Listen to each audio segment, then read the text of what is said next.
Tamil Nadu CM Vijay వ్యక్తిగత జీవితానికి సంబంధించిన విడాకుల కేసులో ఊహించని పరిణామం చోటు చేసుకుంది. విజయ్ భార్య సంగీత తాను దాఖలు చేసిన విడాకుల పిటిషన్ను వెనక్కి తీసుకోవడంతో చెంగల్పట్టు కుటుంబ న్యాయస్థానం కేసును ముగించింది.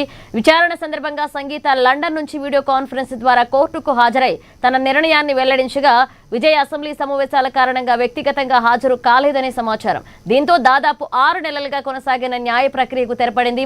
మరోవైపు కొంతకాలంగా త్రిషతో విజయ్ ప్రేమలో ఉన్నారనే ప్రచారం జోరుగా సాగుతుంది.